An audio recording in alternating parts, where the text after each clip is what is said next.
Cell क्या है? तो सेल एक इलेक्ट्रिकल डिवाइस है जिसके कारण हम क्या करते हैं, energy produce, electrical energy circuit में प्रोड्यूस करते हैं। तो ये होता है क्या है, तो यहाँ हमने इसे रिप्रेजेंट किया है इस तरह से, जैसा कि हम प्रीवियस या जूनियर क्लास में रिप्रेजेंट करते हैं सेल को। एक वर्टिकल लाइन, एक लॉन्ग लेते हैं, एक शॉर्ट लेते हैं। लॉन्ग जो होता है पॉजिटिव टर्मिनल को डिनोट करता है और एक नेगेटिव टर्मिनल को डिनोट करता है। पॉजिटिव टर्मिनल का मतलब होता है कि ये हाई पोटेंशियल है और नेगेटिव मतलब होता है ये लो पोटेंशियल है। तो हाई से लो ही करंट फ्लो करता है, इसलिए हम सर्किट में हमेशा पॉजिटिव से करंट निकाल के नेगेटिव की ओर ले जाने की कोशिश करते हैं। तो यहाँ मैंने एक और डायग्राम बनाया है जो रेसिस्टेंस को रिप्रेजेंट कर रहा है, जिसको हमने आर से लिखा है, और इससे हम internal resistance of the battery कहते हैं, ये सेल कहते हैं। ये रेसिस्टेंस क्या है, तो कोई भी सेल जो है वो रेसिस्टेंस फ्री नहीं होता है, उसमें कुछ ना कुछ रेसिस्टेंस होंगे। वो क्यों होते हैं, क्योंकि सेल बनता कैसे है, तो एक चेम्बर में हम दो इलेक्ट्रोड को डीप करते हैं और वो इलेक्ट्रोड के कारण ही, इलेक्ट्रोलाइट के कारण ही, जो इलेक्ट्रोड जिस इलेक्ट्रोलाइट में उसके कारण ही वो रेसिस्टेंस ऑफर्ड यानी प्रोड्यूस किया जाता है। और ये जो इलेक्ट्रोलाइट होते हैं वो मोल्टेन स्टेट में, लिक्विड स्टेट में होते हैं और ये करंट फ्लो करने में मदद करते हैं, मतलब इनमें चार्जेस के फ्लो आराम से कर पाता है। तो जो भी सब्सटेंस जो लिक्विड या मोल्टेन स्टेट में करंट फ्लो करा पाते हैं उन्हें हम इलेक्ट्रोलाइट्स कहते हैं। तो सेल में ये इलेक्ट्रोलाइट ही है जो इंटरनल रेसिस्टेंस को फॉर्मेशन करने में मदद करता है, या यही कारण है जो इंटरनल रेसिस्टेंस पैदा करता है।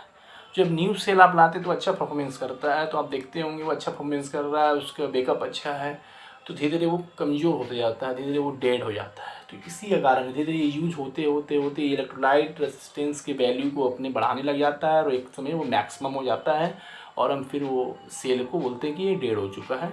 तो ज़्यादातर ये सेल के बारे में बता रहा हूँ, ये पेंसिल सेल, ये जो है जो अनरिचार्जेबल है, जिसको हम रिचार्ज नहीं कर सकते। तो ये जो है यही सेल का रिप्रेजेंटेशन है।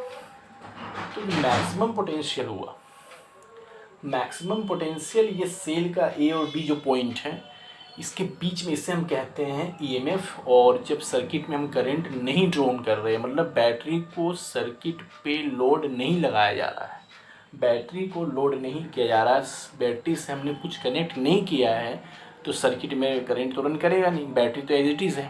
तो उस समय जो है हम कह सकते हैं कि बैटरी का जो मैक्सिमम पोटेंशियल होगा वो ईएमएफ होगा, उसी को हम ईएमएफ कहते हैं। और यहाँ मैंने लिखा भी है कि नो करंट इज ड्रॉन, जब करंट सर्किट में ड्रॉन ना हो यानी स्विच ऑफ है, तब जो मैक्सिमम पोटेंशियल है उसी को हम कहते हैं ईएमएफ, और वो है इलेक्ट्रोमोटिव फोर्स। और यहाँ हम लिखा भी है मैंने वी माइनस वी, मतलब यहाँ पोटेंशियल जो माइनस हो रहा है, पोटेंशियल डिफरेंस जो वो ई के बराबर है। लेकिन अदर साइड आप देखिएगा कि क्लोज सर्किट में, जब सर्किट क्लोज है, ये मैंने सेल वही वाला सेल है और वहाँ पर बल्ब को कनेक्ट किया है, तो बल्ब अभी ग्लो कर रहा है, तो सर्किट में करंट रन कर रहा है, सर्किट रन कर रहा है। तो इस सर्किट में अब जो ई है वो वी माइनस वी ए के बराबर नहीं होगा, क्योंकि आपका जो करंट रन करेगा वो इंटरनल रेसिस्टेंस के कारण, इंटरनल रेसिस्टेंस भी ई का पावर को, ई के एनर्जी को यूज़ करेगा। यहाँ जो आर है, ये आर भी जो है इंटरनल रेसिस्टेंस, ये भी आपके करंट को यूज करेगा और इस रेसिस्टेंस के कारण भी वोल्टेज ड्रॉप होगा, क्योंकि ये एक लोड की तरह है और ये इंटरनल लोड है। ये तो हो गया एक्सटर्नल लोड बल्ब और ये हो गया इंटरनल लोड, तो ये भी आपके बैटरी के एनर्जी को यूज़ करेगा और बैटरी के परफॉर्मेंस को आपका डिले कर देगा, डीके करेगा, उसके वैल्यू को यूज करके परफॉर्मेंस को कम करेगा। तो अब यहाँ V V minus V A equals to not equals to E होगा, तो वो होगा कितना, तो V V minus V A equals to E minus I R. अब ई का वैल्यू, आपको जो वैल्यू मिलेगा वो ई में आई आर का वैल्यू घट के मिलेगा, और ये आई आर को हम कहते हैं लॉस्ट वोल्टेज। ये लॉस्ट वोल्टेज पैदा करने वाला है इलेक्ट्रोलाइट, इलेक्ट्रोलाइट के कारण ही ये लॉस्ट वोल्टेज हो रहा है। तो आपको जो अब सर्किट में जो वोल्टेज आ रहा है वो आ रहा है ई माइनस आई आर।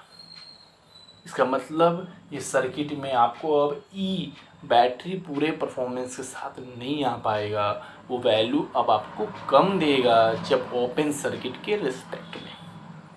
तो ये maximum potential battery, maximum power battery का जब सर्किट में करंट रन नहीं होता है, जब सर्किट ओपन होती है, स्विच ऑफ होता है, तो मैक्सिमम पावर होता है बैटरी का।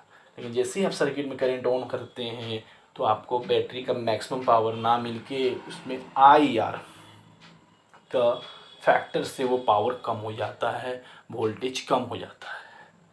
तो इसको मिनिमाइज करने का एक ही प्रोसेस है दोस्तों कि आप कम से कम इंटरनल रेसिस्टेंस को रखें। इसलिए जो अच्छी बैटरियां होती है उसमें इंटरनल रेसिस्टेंस को इस तरह से किया जाता है कि वो मिनिमाइज रहे, वो बहुत स्लोली अपने वैल्यू रेसिस्टेंस को इंक्रीज़ करे, तो उसका बैकअप अच्छा होता है। जैसे ड्यूरासेल हो गए, ये सब बैटरी जो बोलते हैं उनमें यही सब टेक्नोलॉजी यूज की जा रही है कि कम से कम रेसिस्टेंस इंटरनल वो बैटरी प्रोड्यूस करे। उसके लिए वो अच्छे इलेक्ट्रोलाइट यूज कर रहे हैं, अच्छे इलेक्ट्रोड यूज कर रहे हैं। तो ये बेसिक फंक्शन है दोस्तों। तो यही है आपका सेल और ओपन सर्किट में और क्लोज सर्किट में। तो आई होप आपको ये वीडियो पसंद आया होगा। Thank you, like subscribe my channel.